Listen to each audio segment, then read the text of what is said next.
Tell me about your revelation.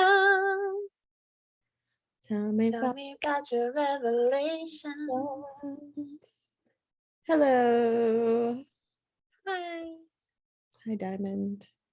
Alanna. Dick, Oracle, artist, intuitive, Golden weaver, curator. artist, intuitive jewelry designer. Although I thought about that, I was like, maybe. I was like, what if, like, I wonder how Lana feel about like cosmic jewelry, like fine jewelry designer. Feels good.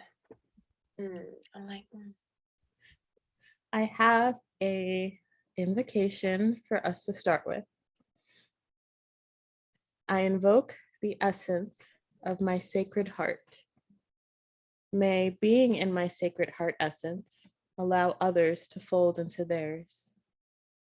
Amen. amen. So it is. And so it is. What's up? What's up this week? I feel like, well, first of all, I'm in my sacred heart. That's one. Yeah, me too. My sacred heart, thank you. I feel like so much already this week. For us, I feel like a big theme is our sacred art and our soul's sacred art. And getting into that, we tuned into the Raziel channeling yesterday with Pamela Erlin, and that was just, oh, there are no words, just how activating and nourishing and everything that was, and just allowing ourselves even more permission to just be as we are and to be in the now and to embrace the gift of life and our soul and be in communion with our souls, and just what beauty that is coming forth in that communion is so much. And then we had some questions be submitted for our episode. So lots. What about you? What else this week? What happened this week? Just divine remembrance of what's sacred and what's not, and how it feels when I'm no longer creating with the sacred in mind and I'm creating with other stuff based on fears and all of that, versus like being in my knowing and my essence and sacred heart and just flowing with that. It's a huge difference. I highly recommend learning how to create from your sacred heart and knowing, as opposed to the other side of it, because that is just not comfortable whatsoever. So really allowing myself to just talk to my soul, as we do every day, to determine, okay, in times of discomfort, in times of pain, I see that as my soul is just trying to tell me something. And I said, okay, I'm listening. I am listening. I surrender. I'm listening to you now. What is it that you'd like me to know? And the message was simple, about remembering the sacred. Remembering in sacred art, sacred creation, not to think about any of the outside things, even like if it's money, XYZ, like just create and remember that essence of creation and do that. And I had like gone away from that a bit because of fear. And then my soul like made it loud and clear to me through some outside noise that like, come back, like, hello, come back. Let's recalibrate, settle in, let's remember. And, it's through no fault of mine. I'm human. And this is why we learn how to connect with our soul, so that we go back in and see, okay, what is it? Where am I missing the mark? Where am I forgetting myself? That's why we're here on earth. The great remembering. Yes. Mhm.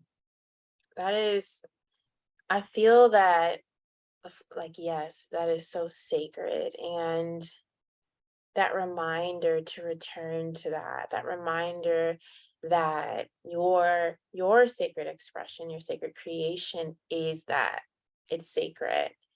And I feel like, especially as you're making, especially as you are bringing something into form, like remembering that, like why you're doing it, like what was the impetus behind it. And it was that urge because you can't not do it, right? Oftentimes we're doing it because it's nourishing for us. If Mhm. nothing else, it's nourishing. And and us believing in that and returning to that sacredness of that nourishment of our earthly form of mana, and allowing that to come through is just everything. I mean, I feel that too, right? And just creation, I feel like my creation just shifts so much. And for me, it's allowing that to just be. One month I'm fully into this, another month I'm fully into that. And that's just the way my soul chooses to express. And part of just that, not even a part, right? That is the essence of me within my grace. And allowing that to be so, rather than it being, well, I need to create this thing because I'm focused on the bank account, or I need to create this thing because I want it to look a certain way, da, da, da, rather than this is what wants to come through, and Mhm. allowing it to come through.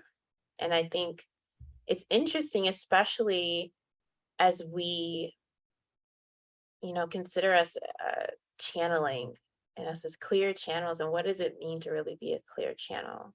What does it really mean to be clear? And if we were channeling an essence, or our essence, right? We wouldn't be like, well, their message came through like this, but let me tighten it up over here, or let me change a few sentences there. We would just be like, what's the point? Like, what's the point of doing it if we're gonna have a bias as it comes through? The whole point is to release the mind, in the sense of it controlling the message, and just be clear so that it can come through. Mm. And just now, it's my soul saying, you're connecting the dots, right? Of us in our creation, and being like, well, no, this color's not really going here. And I know that, this is coming through this way. I'm not really liking the way it looks. Let me just not. And it's just, you're not here for your illusory form of perfection. What if it's perfect already as it is?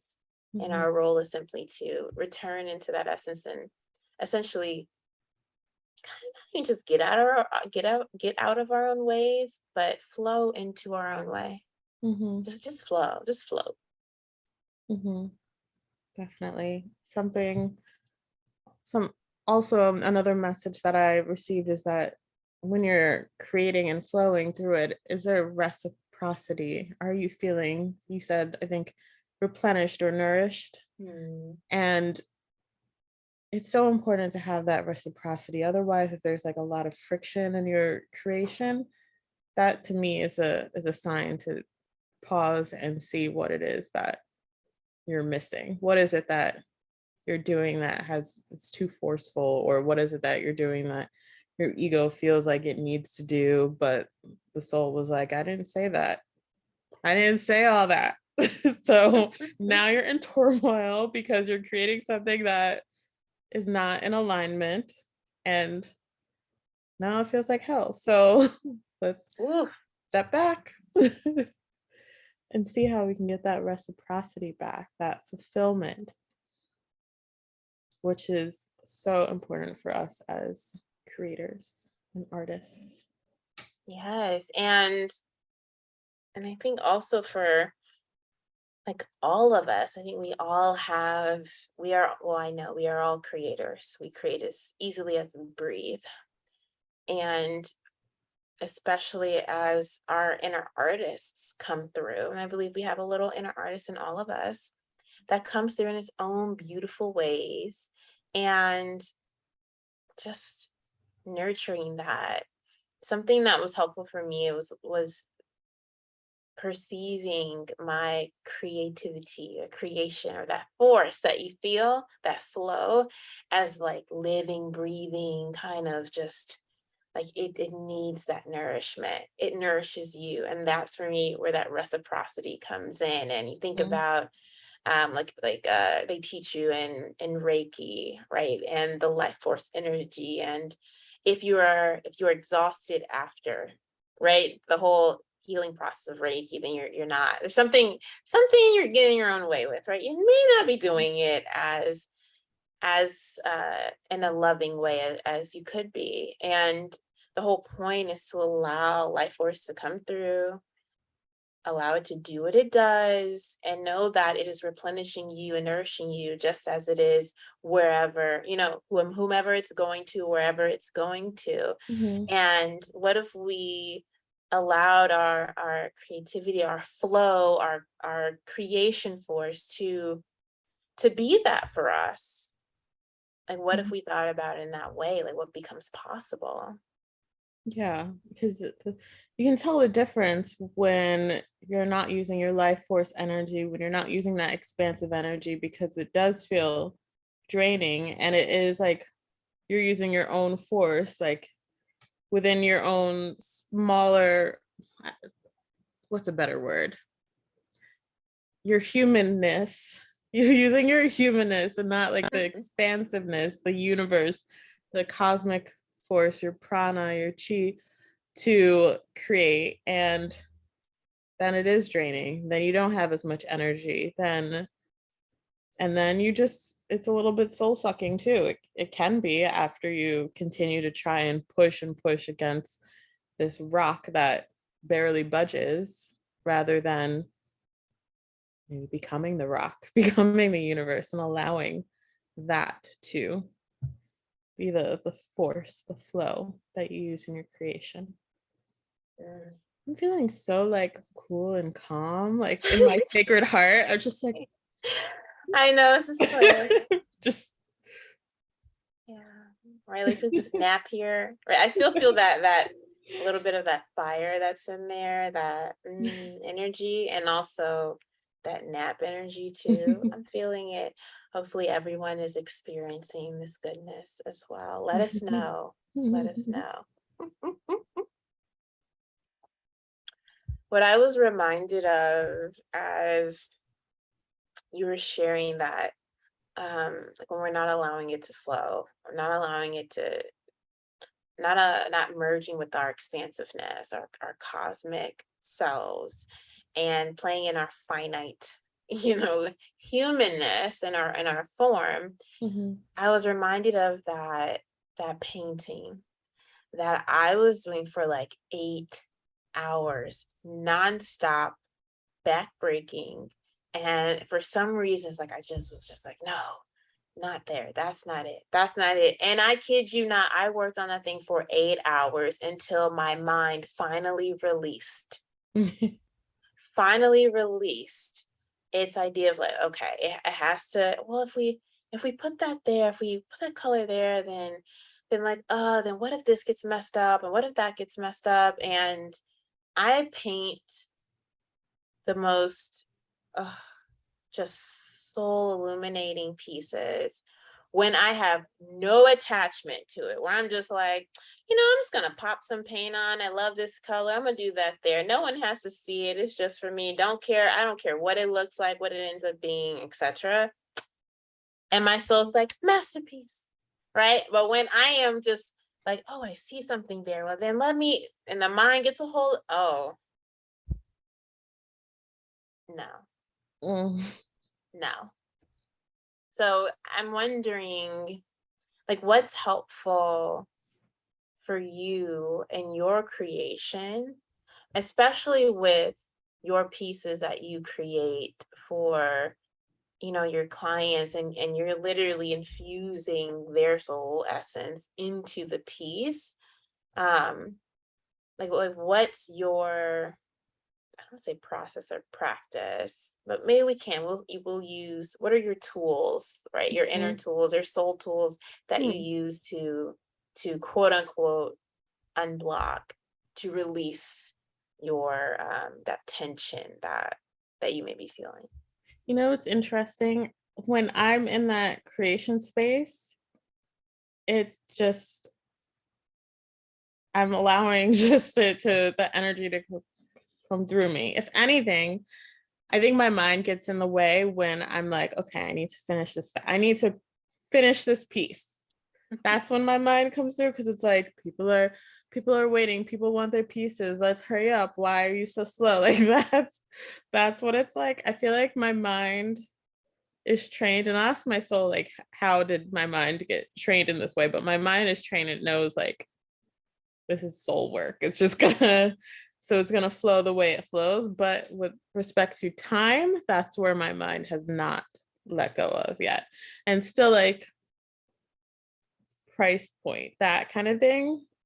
But when it comes to actually putting everything together, and when I'm doing my art, like, my soul takes, I don't know if it's just that I've done this for many lifetimes and my soul just like, yep, let's just do it. And it just goes in. But my mind really doesn't get in my way in that respect.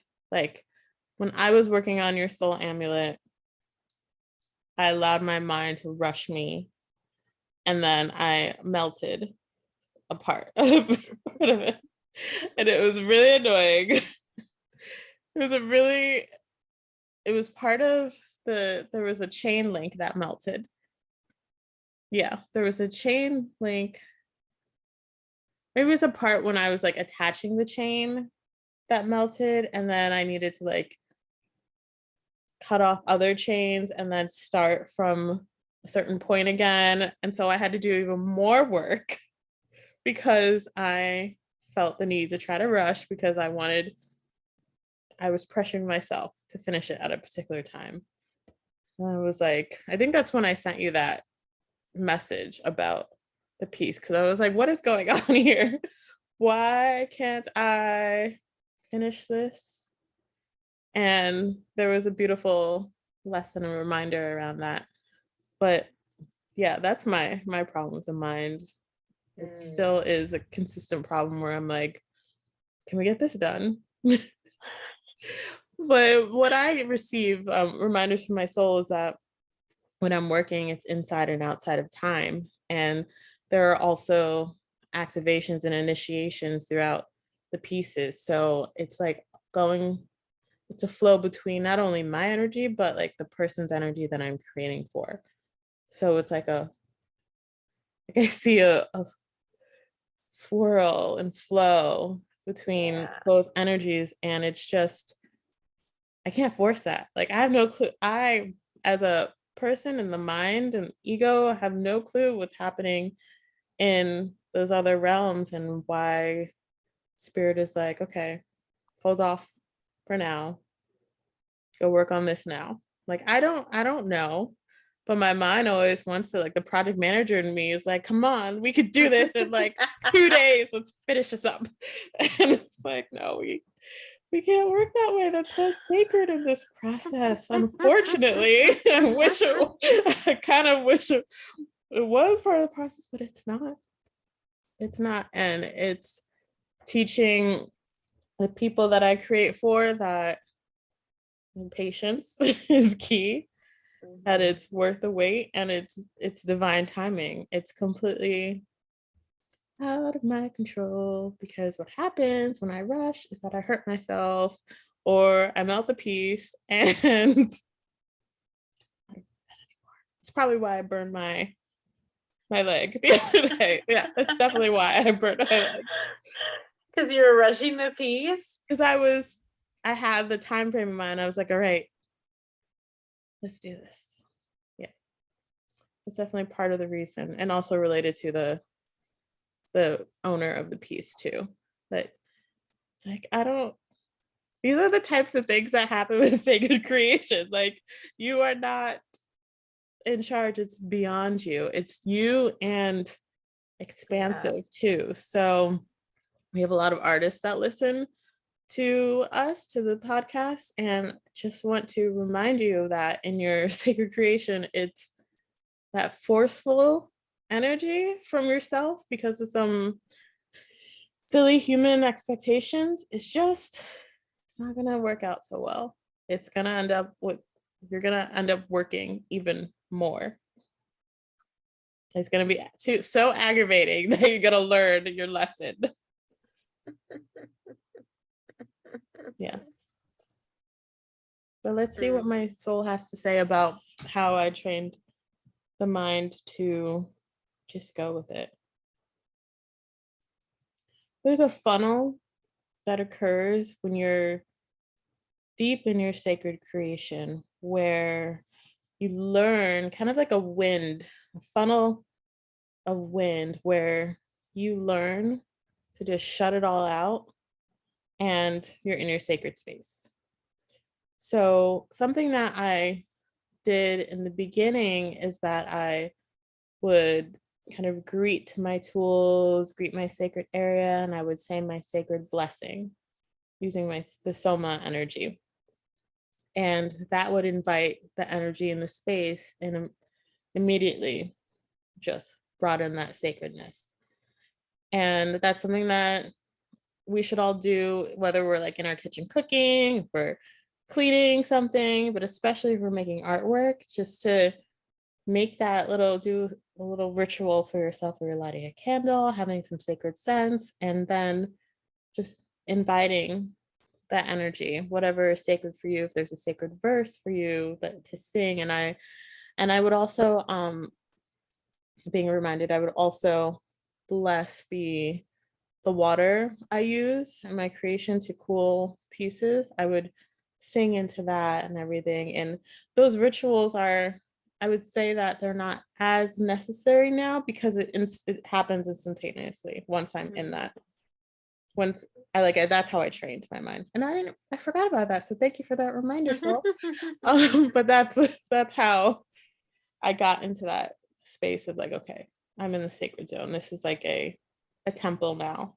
And so the mind just knows like, okay, we're gonna tune out. We're gonna just be quiet, be a little mute, and then you really get in a zone where it's kind of an out of body experience and your body has to be like, oh crap, I need to pee. And then you gotta run to the bathroom. Yeah, that's why it's really important regarding where you're creating too. And because that impacts the energy as well. Does that make sense? Yes. What next? Should we answer questions? Is there anything else related? What else is related? What's coming up? I'm just like taking in all this goodness and the energy and the sacred heart. I'm still taking in the sacred heart. Invocation. I'm literally like, let me ground my energy here. I don't want the mic to go out. It's good. It's just like, it's chill. It's kind of like we just smoked weed and we're just like, if this is what it feels like, then yeah, because I'm just like, but then I still feel the vibrations of everything. So I'm just managing my frequency. But yeah, I feel like for me in the getting into the sacred space and getting out of what we perceive as blocks, for me, when I am like one-on-one with someone on screen, my mind is like, all right, we're here. All right, we're in the sacred space. Everything else is just irrelevant, really. And the only thing that matters is us in the now. So I can tune in like that before, take my sacred shower, sing to the water, have it bless me, bless everyone, have my sacred tea made. Plant medicine for me has been everything for managing my frequency and clearing. And then I would either have my candles, love me some candles, light my candles, or have my sacred oil that I use at my altar when I'm doing my altar work. I may put some of that on so I can have some scents, have me in my zone. And I'm there. And then at that point, it's like my mind may come in. I'm like, I hear you, I love you, and we are here now.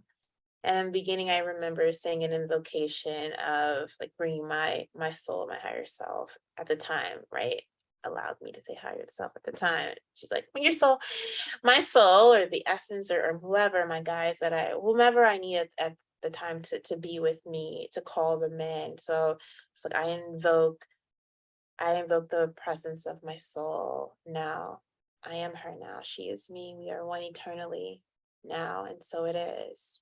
Right? If it was calling in Yeshua or Miriam or whomever it was, and calling in that essence, or calling in, grace and peace and ease, and allowing it to be so. And then when someone's in front of me, it's like, no matter what, I am not breaking my grace, right? Like, no matter what. And we live in the cities, so it's jackhammers, it's ambulance rolling by, it's someone wanting to do construction above you in your apartment. You're just like, you just gotta be there, like, yeah, I'm totally here no matter what. Yes. So in that work, and that kind of, which is for me, my soul's art is bringing people back into their peace, right? Bringing them into their grace. And so that is one form of me clearing and allowing that to be. And then for me now, it's allowing that in my painting, which is really bringing into physical form what grace is, and allowing it to flow. And so I'm just so thankful and grateful that we get to have this sacred container of our relationship together, because I've gotten to see how mastered you are in bringing that into your work and making, like, purely, literally bringing essence into form, and having that being able to sacredly witness that has helped me in my journey of creation in physical form, and allowing essence to flow through onto a canvas or onto wherever it wants to go, because the soul is like, we're gonna be whatever soul wants to do at this point. I'm just allowing her. So then this goes into, so thank you. And this goes into question that we received a couple questions submitted from you all, so we're going to answer those now. And one is, but wait, sorry to interrupt, but we have a beautiful new website. Oh yeah. If you'd like to submit your questions, we would love to answer your question anonymously. We won't say who you are, we won't say your name, but if you have questions for us, journeywithus.community is our beautiful new website. So you can just submit a question right there. Yes, and come and hang out with us. And we also have on there our membership we're launching for that, so we can meet once a month with everyone and have, maybe we go deeper on some episodes, really to play. We want to know, what is play? Yeah, it's like, let's have some fun, some sacred play, and we'll probably add more things as we feel called to. That's our sacred play zone. So if you're into that, or you just want to play with us, right, you want to play with us and submit your questions as well, head over to our website. Again, that's journeywithus.community. Yes. You don't have to be a member to submit a question. Exactly. But we encourage you to. We encourage you to come. Yes. Okay. I had to say that before you read the question. I love that. Thank you, Alanna. Yes. So our first question is, how did you navigate finding sacred friendships along your mystical path that felt aligned with your soul, who you could be your authentic self with?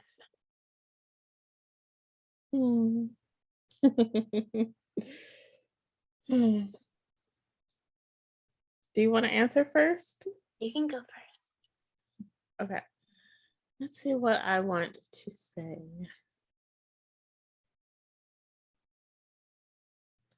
Well, the first thing that's coming up is allowing any relationships to either fall away or shift or be in a different form. Because I had the tendency in the past, and I still kind of have this tendency with other relationships, to just have a lot of expectations for people and friendships. And it's really like I wanted people to act a particular way. But in reality, I just wanted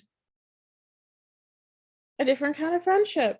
And that means that that's in a different person.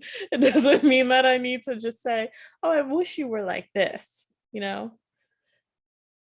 I learned that, people are who they are, including me. I am who I am, and I have different friend needs and different relationship needs. And instead of trying to force that or teach that onto someone else, allow people to be who they are and allow the relationship to be what it is, how it naturally occurs in your life. And then that to me is authenticity.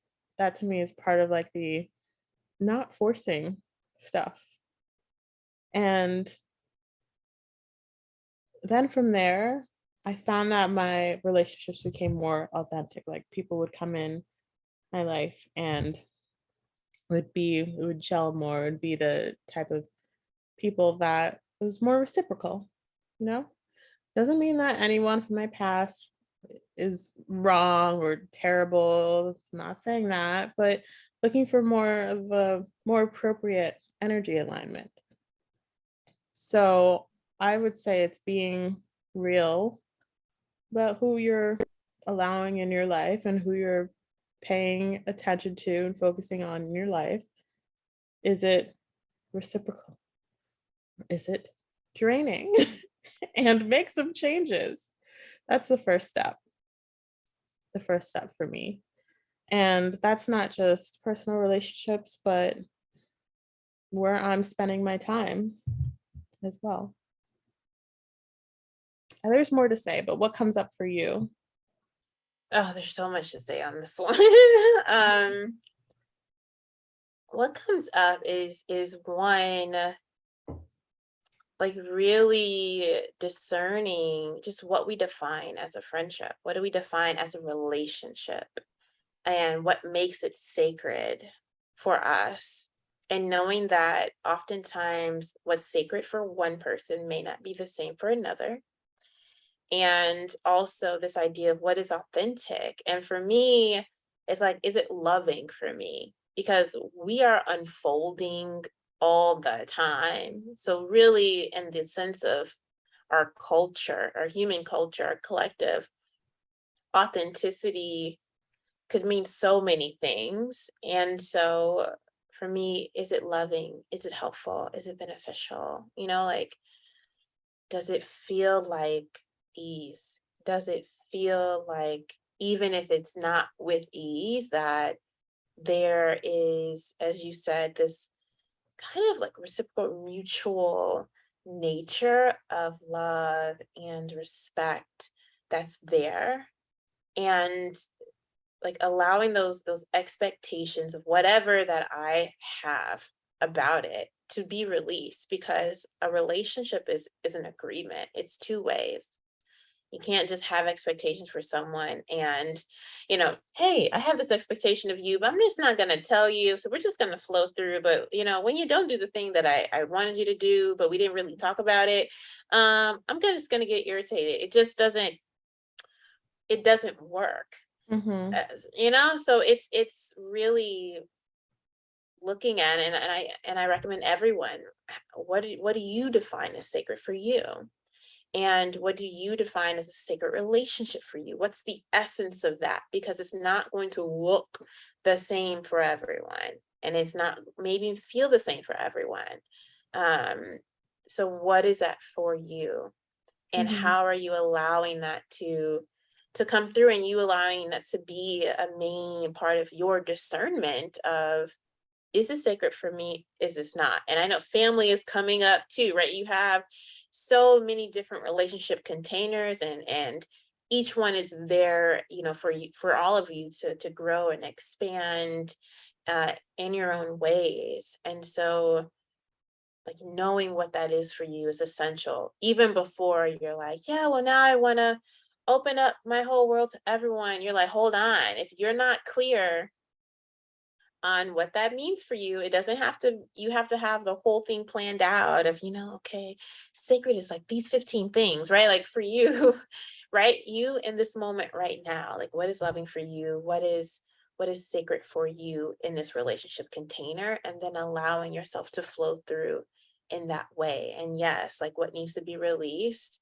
like ask for, the grace of courage to release it. Ask for the grace of counsel when you need to be extra discerning about it, and allow that comparison to be released as well. So those are the things that initially come up. We're gonna flow through this. Yeah. So we're just gonna flow. What else is coming up? Just the savior aspect, like seeing what role you're playing Mm. in. Like, are you playing like a savior role? Are you playing like a parental mothering fathering role? Like, what role are you playing in your relationships, and do you want to play that role? It's really a reflection of like who you are, what you're like putting into that relationship container, and if you are okay with playing the savior, then go ahead, good for you. Trying to release that myself, so I find that I can release the savior aspect and still be there for my friends in a very loving manner. Yeah. What else? Wait, we need to dive into this savior Yeah. one, I feel. Okay. Because especially in our spiritual development, especially in the work that we're, all of us are doing within ourselves, the idea of the savior and needing to be saved or needing to save someone, and these being, old roles and paradigms that are not necessary, Mhm. that we can shift. And yes, for some it may be necessary for them. And so yes, asking, is this necessary for you? Is it necessary for you to play this role? And necessary meaning, is it loving for you right now in this moment? Right? Every moment will be different. So right now in this moment, is this loving for you? And also, we are powerful creators. That Mhm. means that everyone is a powerful creator, infinite soul, master soul here in form. And no, we may not remember all the things. We are dense as heck. Yes. At the same time, right? Like, if we're choosing to play this role, then what roles are others choosing to play, whether they are aware of it or not? And if the angels aren't coming down and swooping us up out of this form, then let's hold on and have a moment and be like, who are we trying to save, and who needs saving? It's we're all powerful creators, and so then I'm gonna come to you and say, hey, stop your dream, you and what you are meant to create and expand from in this lifetime. I'm here to save you from your expansion. Like, what? And so for me, that was really, I worked through years of that, of, like, hold on, like, what am I trying to save him, and what makes me feel like I have to be that role? So it's looking back within yourself and saying, okay, where's the love here? Is Mhm. this loving for me? What is relevant for me to know about this? What are the ways in which I feel like I need to be saved?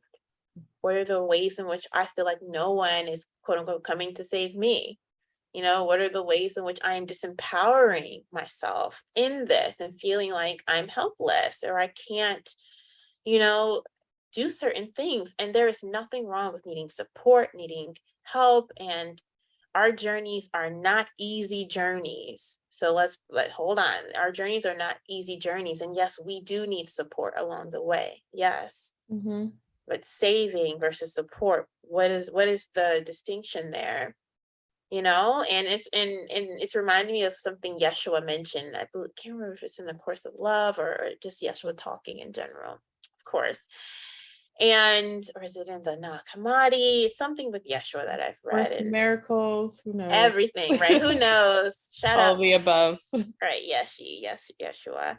And it's something in there of like, the idea of saving is really like saving ourselves from the mind, from the illusion, us believing that we are alone, us believing in this illusory world to the point where we feel like we don't have power.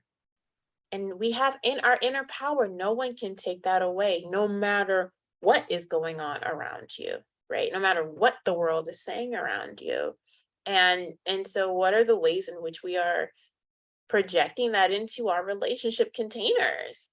And what are the ways that we are playing these roles, and maybe even roles that we don't even know that we're playing at the same time? And so I think it is essential to bring awareness to that. And when we're noticing that, right, because it happens, us to be like, do some self-inquiry here. Like, as you mentioned, like, do I want to play this role?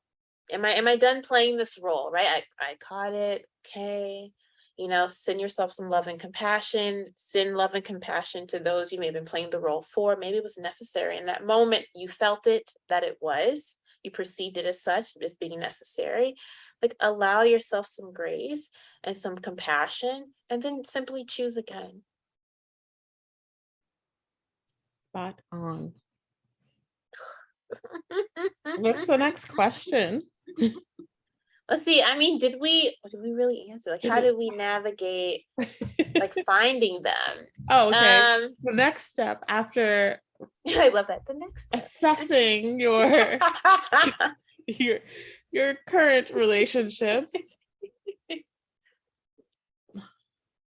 I feel like for me, thinking back on it, like it just happens naturally for me. Like when I'm in community that is authentic for me, when I found a space, I won't even say find because I didn't look for it, it just appeared in my reality. But when that happens, I just naturally become connected with people. That's how it happened for me. I don't search for friends. I really love my own company. So I know in the past I've always wondered, oh, it would be great to like find my soul family and all of that, but I also love being alone. I love being solo. So I think in the comfort of being on my own and learning about myself more is when I also like open up that heart space for soul family and that type of reflection, because it still can be a catalyzing relationship even if it's a friendship, and it's still very rewarding and growing together and all of that.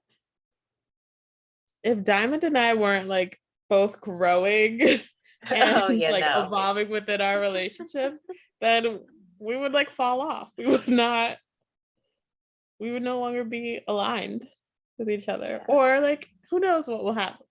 Let's not think about that. My soul fusion. Wait a minute.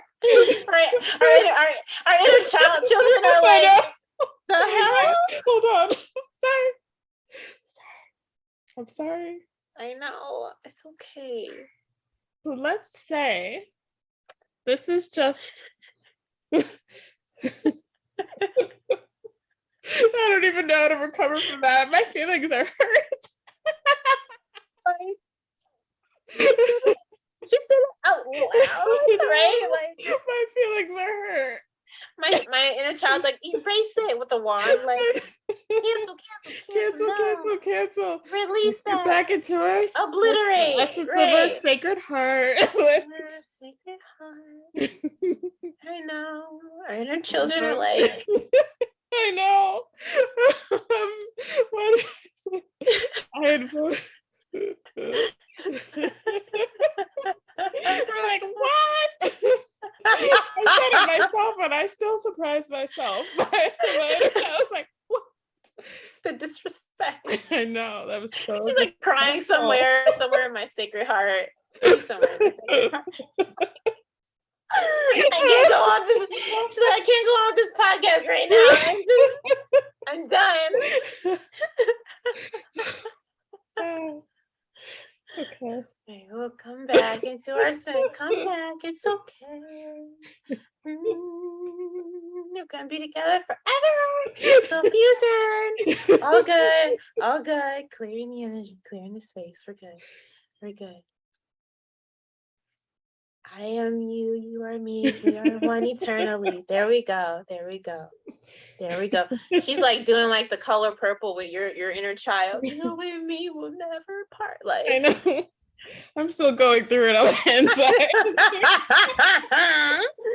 Are you gonna let me speak? Probably not. She's like, you're done. You're done for the night. Like I'm done. well, maybe we okay. ask our inner children like how. Oh yeah, that's a good idea. How they do it. Sacred play, allowing yourself to play as you naturally would play, and then people who want to play with you will be magnetized and attracted to that, is what my inner child is saying. Just allowing yourself to have fun and doing what you love, and then that's how you find your people. It's super easy. That's what it's saying. It's very easy. You don't need to really think that hard about it. You know how kids are on a playground and they're like, oh, do you want to play on the swing with me? Or do you want to play tag? That's just it. It's literally like, we're just playing together. This is play. And the second that it stops being fun and playful, then we'll stop playing. But it's still playful. So why would we ever talk about not playing?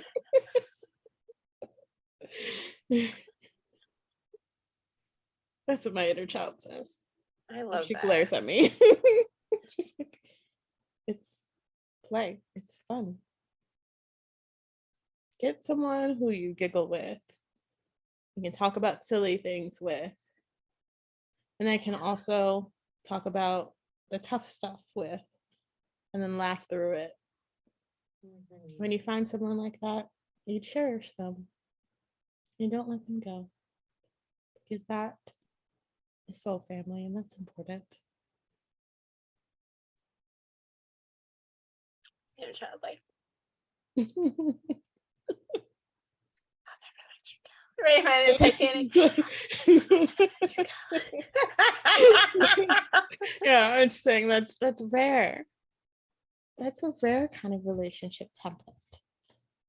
And not rare because it's not available, but rare because people don't allow it.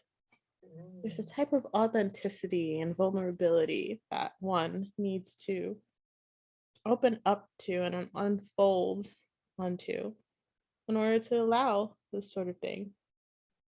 So like me and Diamond, we were friends, we connected, but our relationship didn't get into that next level until I was going through something and I was like, I need some support.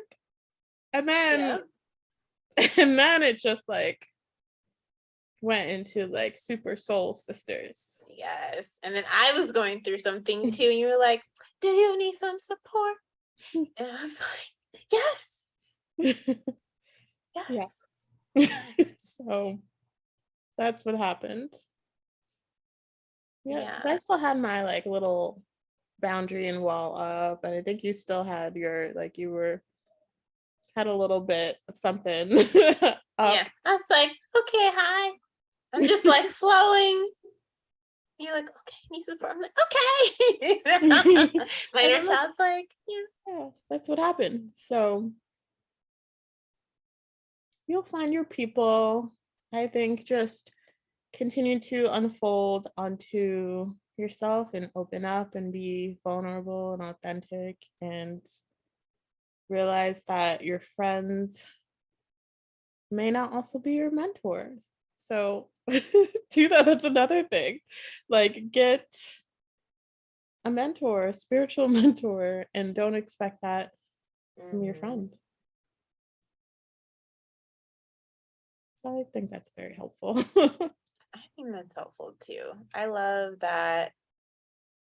I feel like especially along this journey, as I say, this spiritual journey, all of life is spiritual. So your whole life is a spiritual journey. But when you are like devoted to your spiritual development and you are just shifting your perception and you're changing, and a lot changes along with it, right? Some of the things that you used to do, you don't do anymore. Some of the things you didn't used to do, you do now. The things that you love, right? You may end up talking to plants or talking to fairies, right? Like, and so it's just different. And naturally, just as nature goes through its different seasons, we go through our seasons as well. And with that, there are some people that are going to be with you in those seasons and some that will naturally be in their own season. And knowing that your path is beautiful, their path is beautiful. And there are beautiful ways to have, beginnings with another seasonal return with another, as well as an ending with another. And maybe it's an ending in the sense of it just changes form and just changes shape. And some may be, endings for real endings where you burnt the bridge is burnt, you lit the match, you flipped it over, and it's burnt. They can't come across, you can't go across. It is what it is. And that's beautiful too. Just pray over the burnt ashes, send some blessings, call it a day.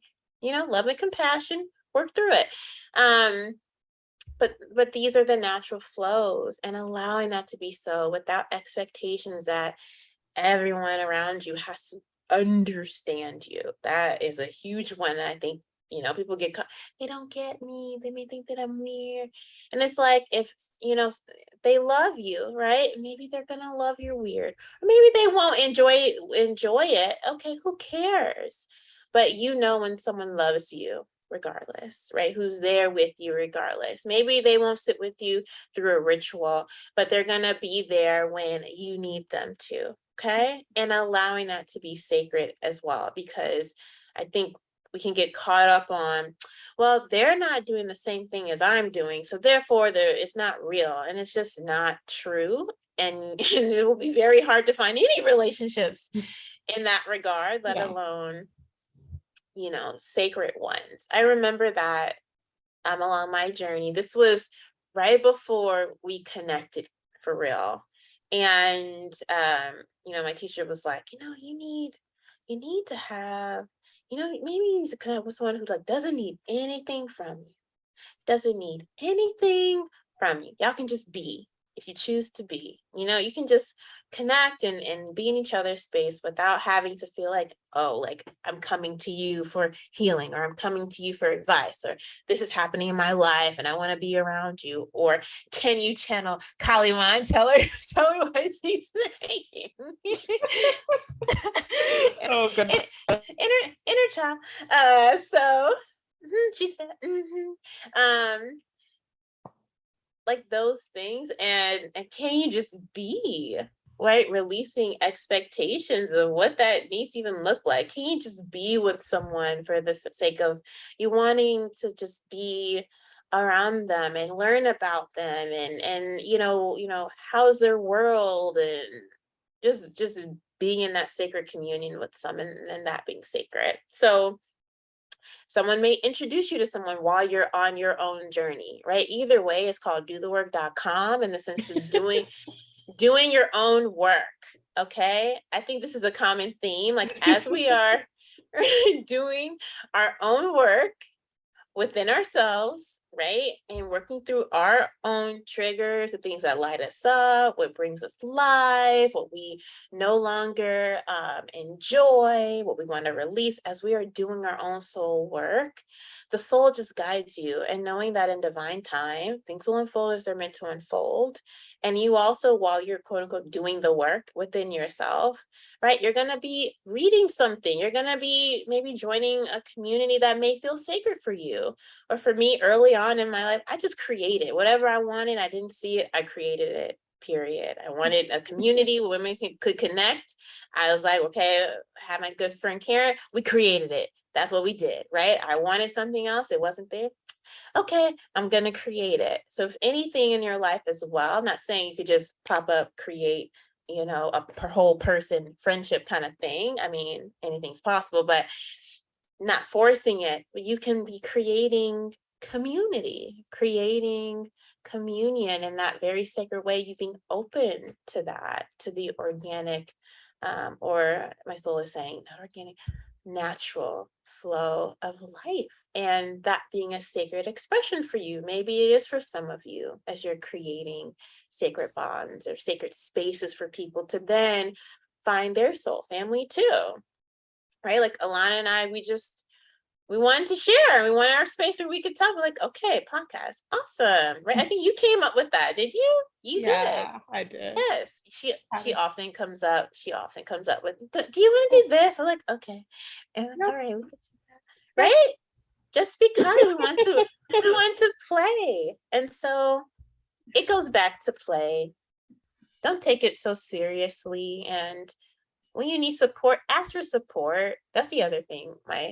Obviously my inner child has a lot to say on this. It's like, when you need support and you're not asking for support, how can someone truly show up for you and support you if you're not asking for the support?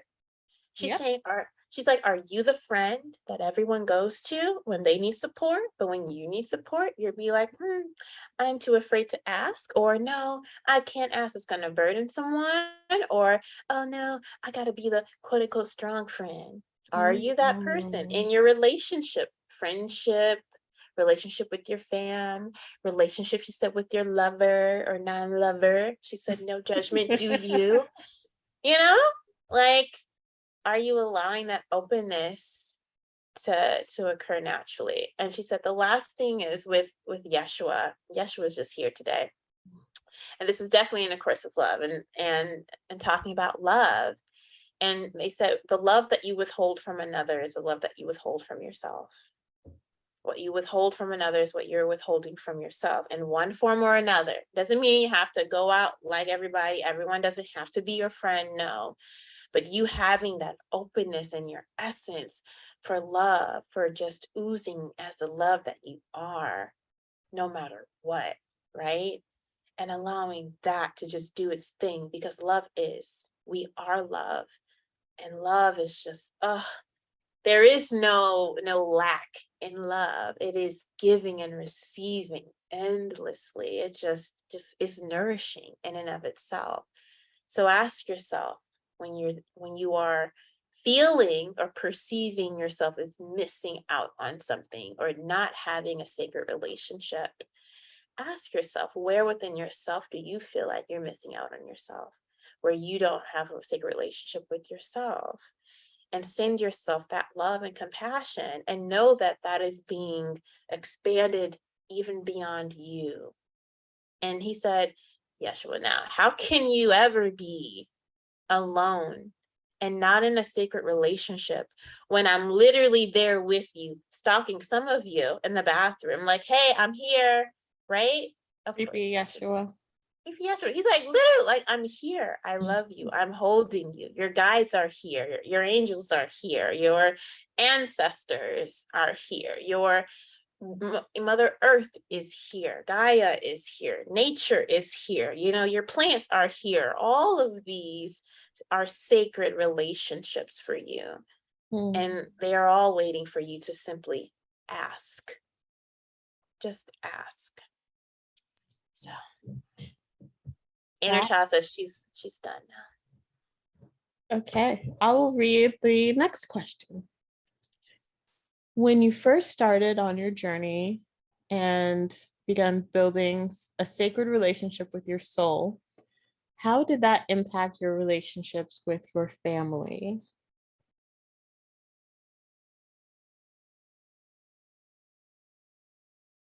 My mind doesn't understand this question, so I'm going to read it again. When you first started on your journey and began building a sacred relationship with your soul, how did that impact your relationships with your family?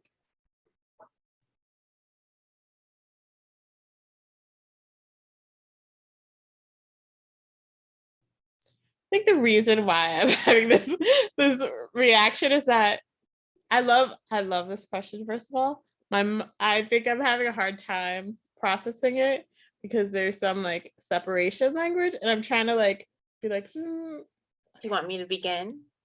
yeah, you begin, and then I will Yes. try to decode. Come through. So, um, having a sacred relationship with my soul has been one that is a lifetime journey, and I began it when I was born, as well as when I was consciously aware of wanting to know who I am at a very young age and soul level.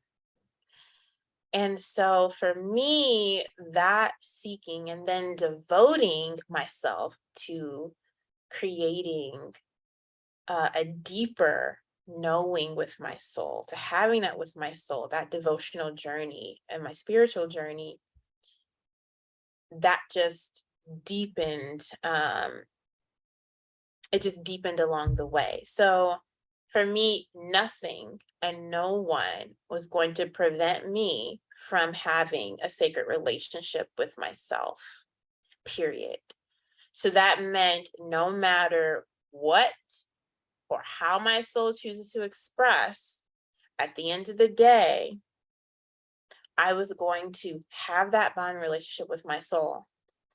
And it didn't matter if my family saw me as insane or whatever it is.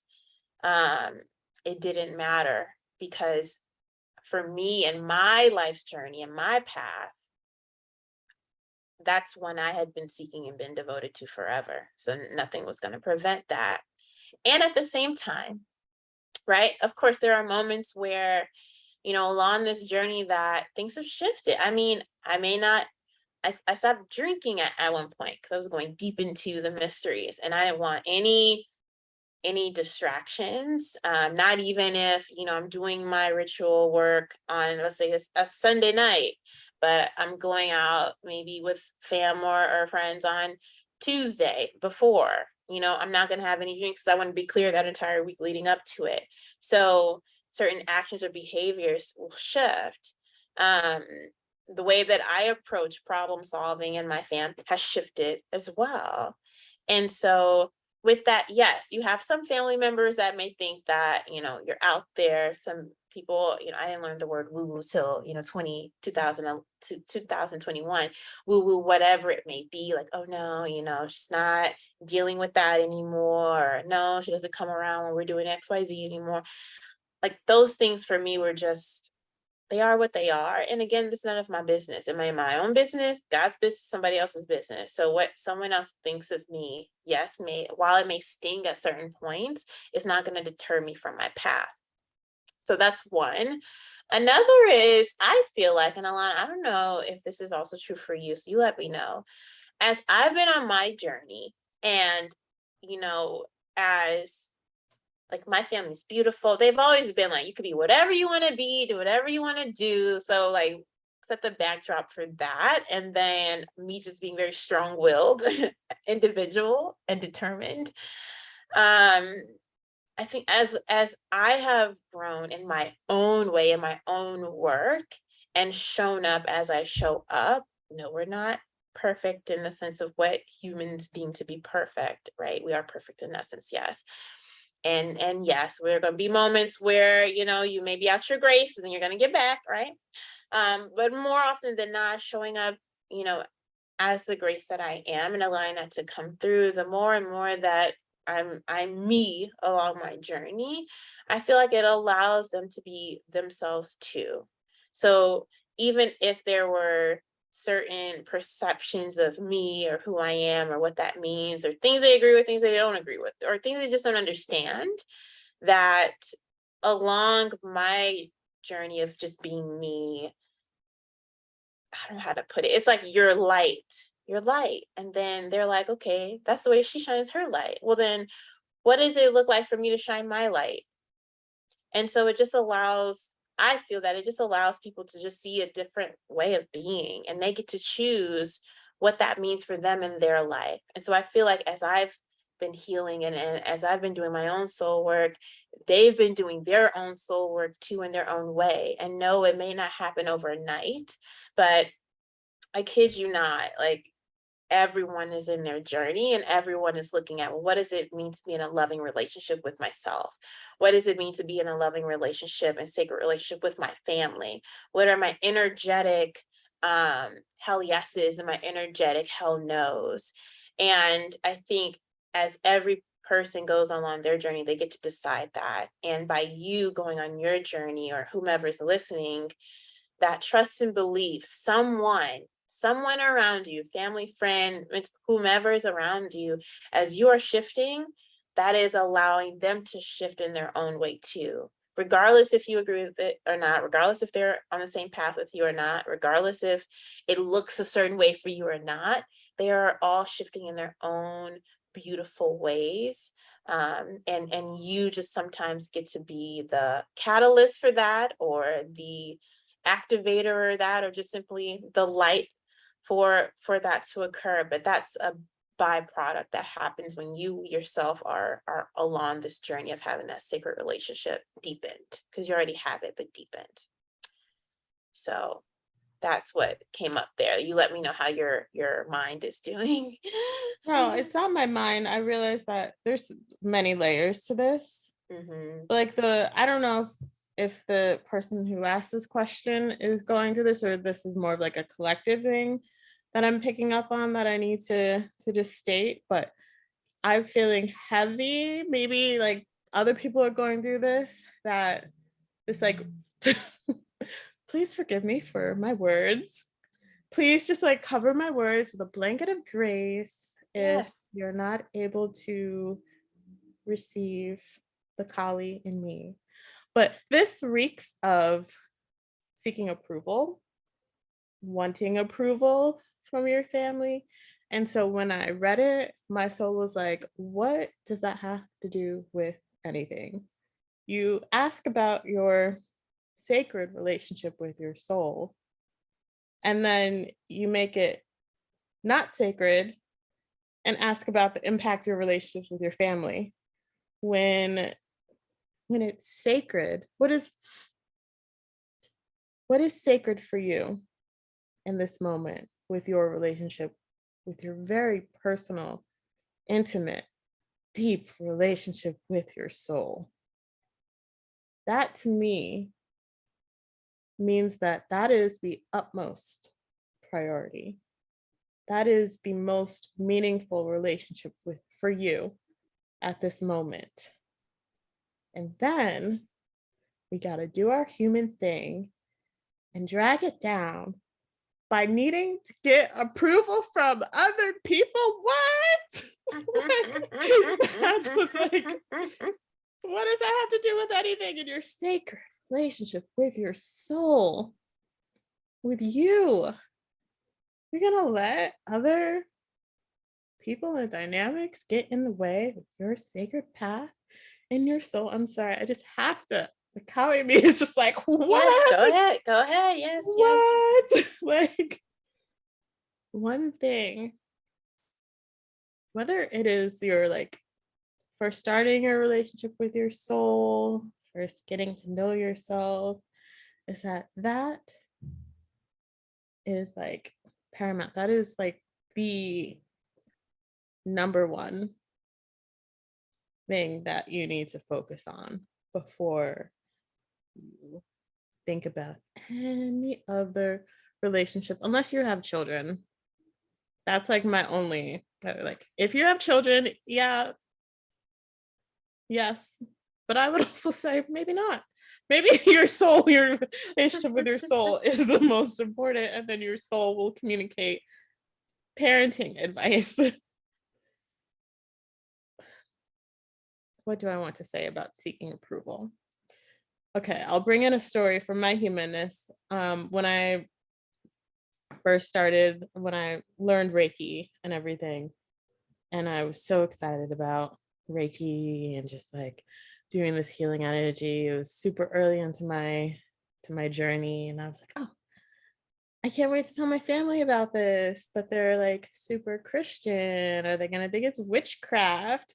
So I found, I think it's a book or an article on like how Reiki was related to Jesus. It was the similar healing energy that Jesus used, and I sent an email to my family, and I was like, I'm doing Reiki now. And I linked to the like Jesus and Reiki article because I'm like, I want them to accept me. I want them to approve of this. I want them to give me the okay, like, good job. Yes, we see you. Yeah. And then I realized, well, I'm getting into way deeper. So I'm channeling now. I cannot wait for approval from people. My soul wants to do stuff, it's gonna do stuff. My soul wants to go, my soul is gonna go. Like, there's no, at a certain point you learn, like, there's no pausing the soul to get approval from people's egos. Like, no, no, no. I had to say that again. No. I love whoever asked this question, And and, but, and.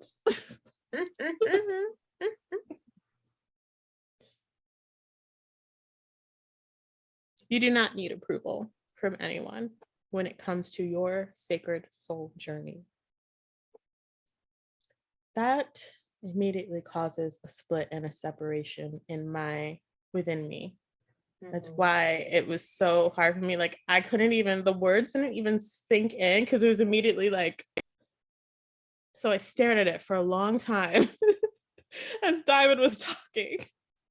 And then I was like, okay, okay, yes, yes. And I felt into like my humanness about like how this happened to me, my humanness, but like my soul was like, what? Your sacred relationship with your soul comes first. And hopefully that is clear. Hopefully I am clear on that, but happy to clarify anything. But I think I've said what I've had to say. Yes, you're clear. Thank you. It's okay. I've had a moment to digest these before we. Yeah. I feel like all of these messages around the second question are relevant for everyone listening, because for some of you listening, you may be, working on that esteem that is required of you as you are on your sacred journey of deepening your relationship with your soul, right? Where you want that courage, and not to be seeking approval from your family, but really having that courage within yourself and within your soul to do the things that your soul is asking you to do, to follow the nudges within that, and to know that, yes, it's okay for people to not understand you. Yes, it's natural that people may not get you. Yes, it's natural that maybe your mind is saying like, oh, well, we don't want to offend, da, da, da.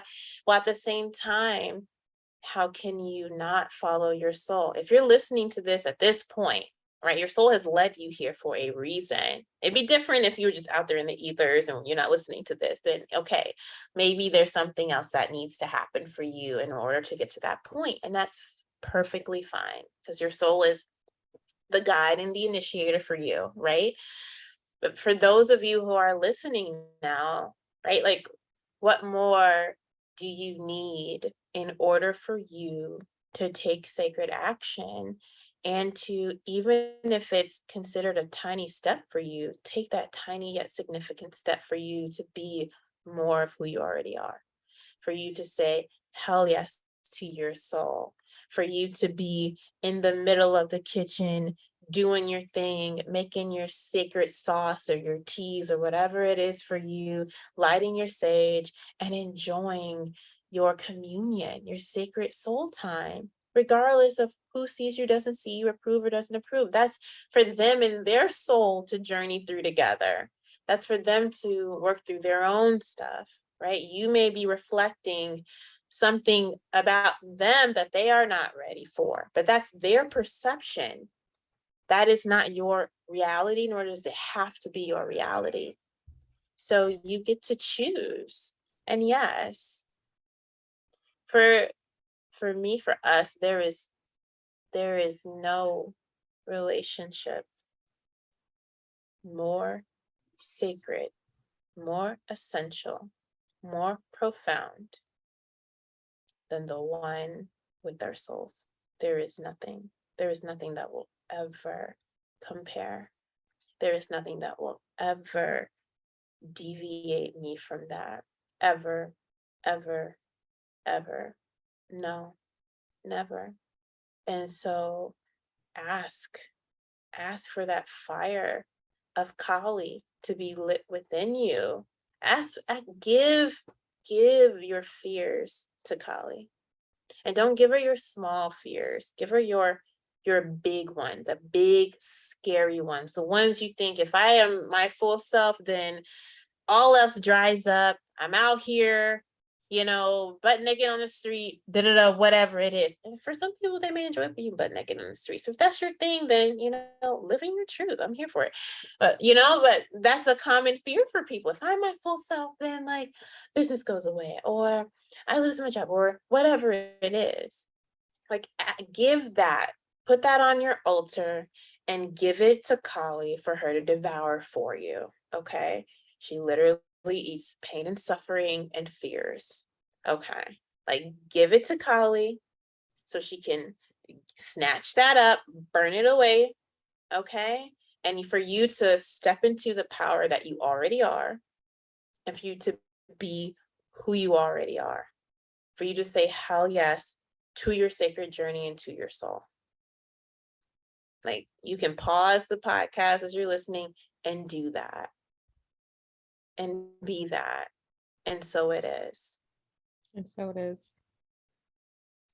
One last thing is, if you are looking for permission and you're unable to give yourself permission to do things, then ask your guides. Just say, hey, spirit guides, can you give me a sign for this? Like, I really want to go explore like Reiki, for example, or XYZ. And I just really need permission. Can you show me? Maybe you'll have a dream. Maybe you'll see some signs out there in the physical world. You never know. But please don't ask people's egos for permission. That is like dimming your light. Yes. Okay, that's all I'm gonna say. I could keep going, but I'm just gonna. This is important, right? Like, this is essential, because these are ways that we have to come back to ourselves, to return to ourselves, and knowing that it's okay, and knowing that when you need that fire lit, that you also have people reflecting that for you too. And these are reflections of that, lovingly, fiercely, fiery, all of that. Yes, I am that reflection for you. Whenever I read disempowering language, I get like, that's the Kali in me gets fired up, and it's like, what? But I love you. I love you. Take some of that fire. If this response upsets you, use some of that fire and empower yourselves. That's what I'd say. Yes. Ask yourself, how can this serve me? What is relevant about this for me? Because if we are here on this journey of mastery together, like, we are here speaking to masters. This is what we are here for. This is what we are for each other. And best believe we have moments where we have to be reminded as well. Really? And so, right, being able to, you talk about a sacred relationship, right? Being able to say, you know, pause. Certain moments it may be very fluid, watery. Oh my gosh, yes. And other moments it may be, I'm gonna need you to remember who you are right now. Mm-hmm. I'm gonna need you to remember who you are right now. You are a powerful goddess. And we do not have time to be playing games. We Really have don't. the great work to do. We really Okay. don't. And we need our light. We need to be in our essence. And yes, there are gonna be moments that we may not be feeling it. And that's natural as well. But this is what this mastery is for, to return to yourself and to return to your power and the empowerment that is already within you.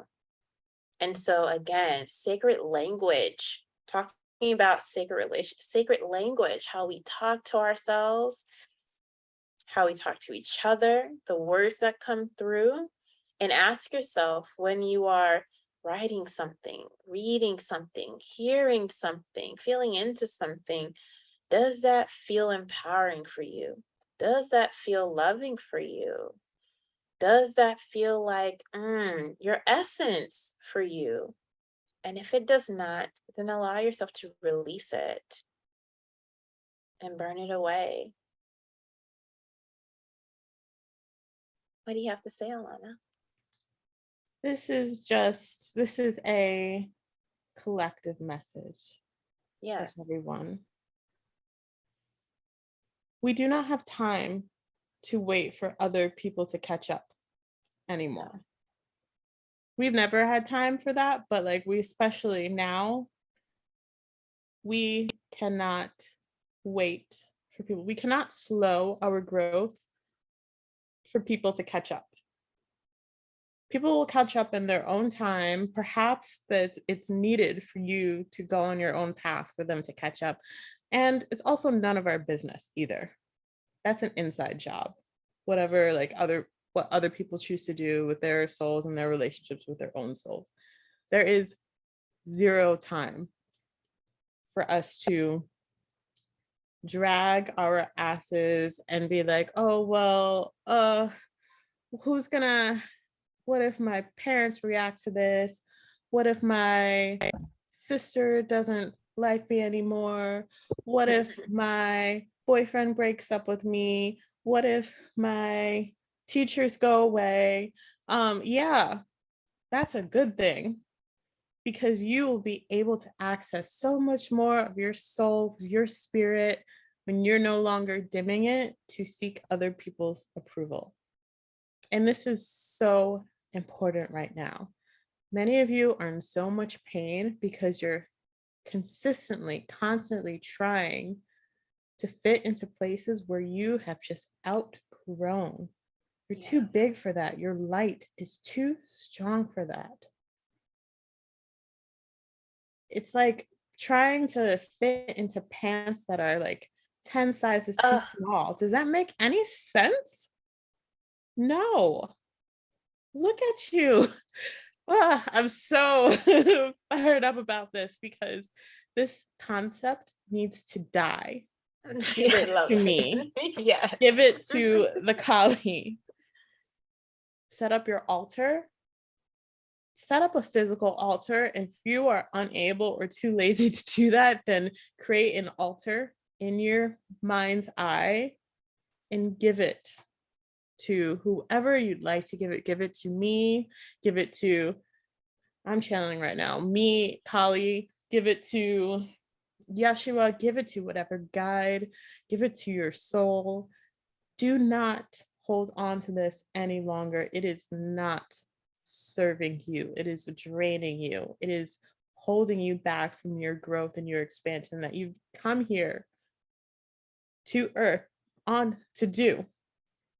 You realize that all of the beautiful things that you dream of, all the things that you sing about, all of the things that you imagine yourself doing on this planet, will not be done without letting go of all of this old stuff.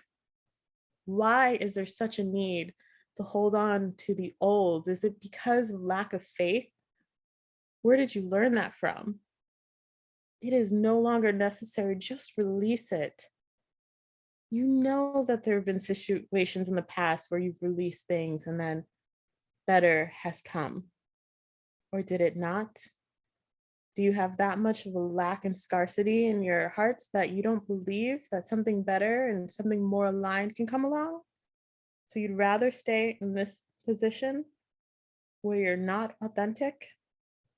And so you lose yourself every day trying to fit into a space that no longer fits? If that's the case, if you're willing to kill yourself in that way, then go ahead. That is all. So it is. Yes. Anything else before we part? What's coming up is the ring is coming up.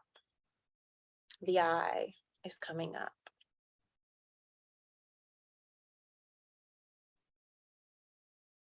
I'm still in my Kali, so is that a question for me? The eye is coming up. Mm-hmm. The sacred jewelry that you are creating, that's coming up. What about it? Do you want to share? Actually, that wasn't a question. Please share. Let me remove Kali out of the way.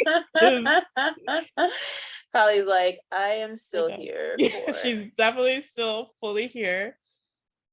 Eating all of the pain. Back up. If Kali were, if you're gonna call her back, then hold on, because she's coming up. She's coming. I have to flow through. Go ahead. If Kali were in form as a sacred jewelry piece, as an amulet, as something that people could adorn, who's listening or whomever in the future, what would that be? What symbol would come through? Whatever reminds you of a sacred fire. So reds and oranges, red, orange stones, anything related to flames, anything related to the Medusa is also coming up, that kind of imagery. Also showing me like the head of someone.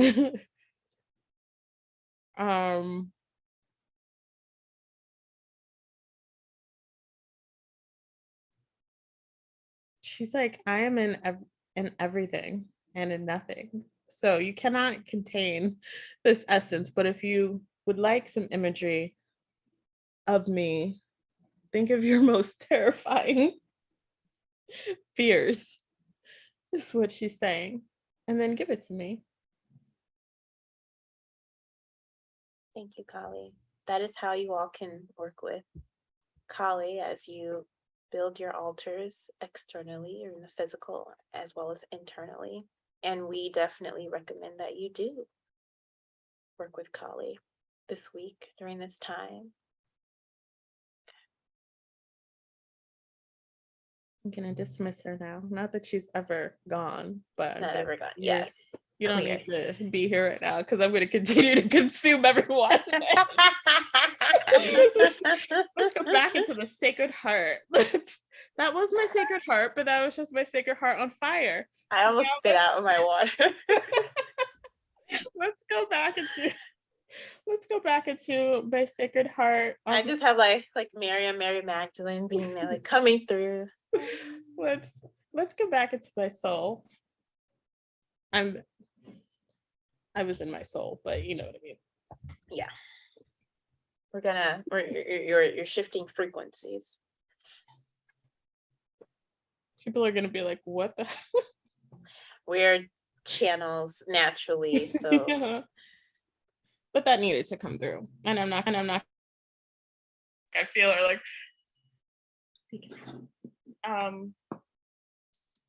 what's next? I feel complete, unless you really do want me to talk about the eye. You can. It's kind of just a cosmic eye. And maybe that's something that's relevant for whomever's listening. And then we can close when we're ready.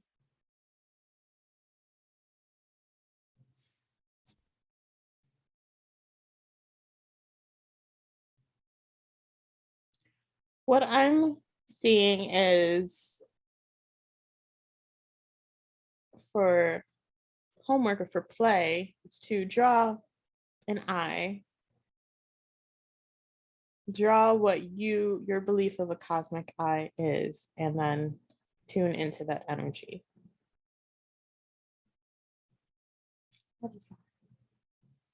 And write down what it is that you feel from it. And then we'll continue our cosmic eye stories at a future date. And that is just a hint. You may write us and tell us what's come up for you. Send in your drawings and paintings and sketches of your cosmic eye and tell us what you feel from it. Oh, I think that'd be beautiful. Yes. So then first, create your altar. Second, give your fears to Kali so she can consume them, devour them. Okay. And devour that aspect of you. Okay. Then draw your cosmic eye and connect with your cosmic self and let us know what comes up for you. Yeah. Yeah. Yeah. And then get back into your sacred heart. Get back in, yes. Then get back into your sacred heart. Get back into your sacred heart. Get back into your sacred heart. Love you. Oh, I'm feeling like I should say the invocation again. I invoke the essence. Let's say we invoke the essence of our sacred heart. May being in our sacred heart essence allow others to fold into theirs. And so it is. And so it is. Bye. Bye.